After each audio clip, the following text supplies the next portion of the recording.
ప్రేమగల తండ్రి, మహోన్నతుడా, మరోసారి మీ పాసందికి వస్తున్నాం. రాత్రంతా కాపాడిచ్చిన నూతన దినాన్ని బట్టి, కృపను బట్టి వందనాలు, స్తోత్రాలు. నేను స్థలాన్ని మమ్మల్ని పరిశుద్ధపరచండి, యేసు రక్తంతో శుద్ధీకరించి పవిత్రపరచండి. నాయన ఇచ్చిన నూతన కృపను బట్టి, దయాన్ని బట్టి వందనాలు ప్రభా. ఈ ఉదయకాల సమయంలో మా అనుదిన జీవాహారం మీరే మాకు ప్రసాదించమని, ఎవరి సమస్యలు అక్కరత కలిగి ఉన్నారు వారి వారి అక్కరతను బట్టి సహాయం చేయండి. యేసునామములో ప్రార్థిస్తున్నాం తండ్రి, ఆమేన్. ఇదిగో నీ రాజు వచ్చుచుండే, సియోను కుమారి సంతోషించు, యెరూషలేం కుమారి ఉల్లాసించు. నీదు రాజు నీతితో దోషమేమియు లేకయే, నీదు రాజు నీతితో దోషమేమియు లేకయే, పాపరహితుడు ప్రభు వచ్చుచుండే, పాపరహితుడు ప్రభు వచ్చుచుండే.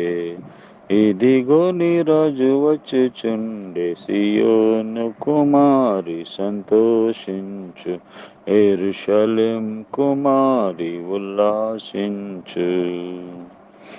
రక్షణ గలవాడుగా అక్షయుండగు యేసుడు, రక్షణ గలవాడుగా అక్షయుండగు యేసుడు, దీక్షతోడ యెరూషలేం వచ్చుచుండే, దీక్షతోడ యెరూషలేం వచ్చుచుండే.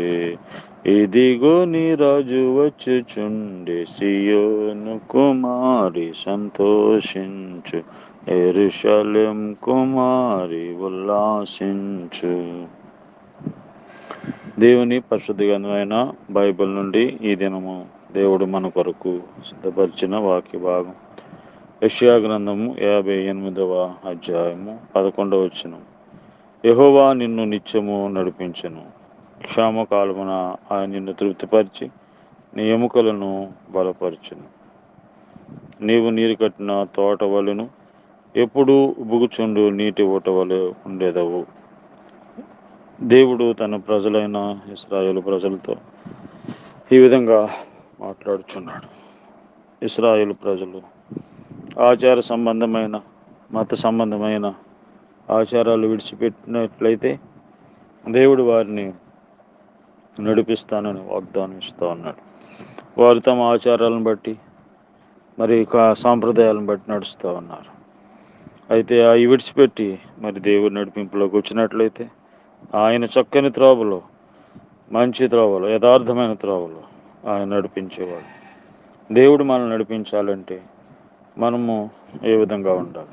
కీర్తన గ్రంథము 25వ అధ్యాయం, కీర్తన గ్రంథము 25 అధ్యాయము 9వ వచనంలో ఏ విధంగా రాయబడింది? న్యాయ విధులను బట్టి ఆయన దీనులను నడిపించును, తన మార్గమును దీనులకు నేర్పును. దీనులుగా మనం ఉన్నట్లయితే దేవుడు మనల్ని తన మార్గంలో నడిపించేవాడుగా ఉన్నాడు. తన నామమును బట్టి నీతి మార్గంలో దేవుడు మనల్ని నడిపించేవాడుగా ఉన్నాడు. కాబట్టి మనం దీనత్వం కావాలి. ఎవరైతే దీనులుగా ఉంటారో వారిని దేవుడు నిత్యము నడిపించేవాడు. రెండవదిగా ఇర్మియా గ్రంథము 31వ అధ్యాయము 9వ వచనంలో ఈ విధంగా రాయబడితే, వారు ఏడ్చుచూ వచ్చెదరు, వారు నన్ను ప్రార్థించుచుండగా నేను వారిని నడిపించుతును. వారు తొట్టిలకుండా చక్కగా పోవు బాటను, నీళ్ళ కాలువల వద్ద వారు నడిపింతును. ఇశ్రాయేలునకు నేను తండ్రిని కానా? ఎఫ్రాయిము నా జ్యేష్ఠ కుమారుడు కాడా? ప్రార్థన ద్వారా దేవుడు నడిపిస్తాడు. ఎవరైతే దేవుని సన్నిధిలో ప్రార్థన చేస్తుంటారో, ప్రార్థన ద్వారా నేను వారు ప్రార్థించుచుండగా నేను వారిని నడిపించేది. కాబట్టి దేవుడు ఎవరైతే ప్రార్థన జీవితం కలిగి ఉంటారో వారిని దేవుడు నడిపిస్తాడు. కాబట్టి దేవుని సన్నిధిలో ప్రార్థించండి, దేవుడు మిమ్మలను చక్కని త్రోవలో ఆయన నడిపిస్తాడు. అలాగే మూడవదిగా సామెతల గ్రంథం 6వ అధ్యాయం 20వ వచనములో, నువ్వు త్రోవను వెళ్ళినప్పుడు అది నేను నడిపించును, నువ్వు పండుకున్నప్పుడు అది నిన్ను కాపాడును, నువ్వు మేలుకున్నప్పుడు అది నీతో ముచ్చటించును. దేవుని కట్టడలు, దేవుని వాక్యము అనుసరించడం ద్వారా ఆ వాక్యం మనల్ని నడిపించేదిగా ఉంది. కాబట్టి దేవుని వాక్యమును మనం అనుసరించే వారిగా ఉండాలి. ఆ వాక్యమే మనల్ని నడిపిస్తుంది. నువ్వు త్రోవను వెళ్ళినప్పుడు అది నిన్ను నడిపించను. కనుక దేవుడు ఈ దినమంతట్లో మనలను నడిపించును గాక. ప్రేమగల తండ్రి, దయగల ప్రభు, వందనాలు. మమ్మల్ని నడిపించే దేవుడుగా ఉన్నారు. ఒకప్పుడైతే మా అంతటి మీద నడిచాం, ఇప్పుడైతే మమ్మల్ని నడిపించుట కొరకై మాలోకి వచ్చారు. ప్రభా, మీ దినమంతట్లో నడిపించండి. ఎవరి పరిస్థితిలో ఉన్నారు వారిని మీరే నడిపించండి.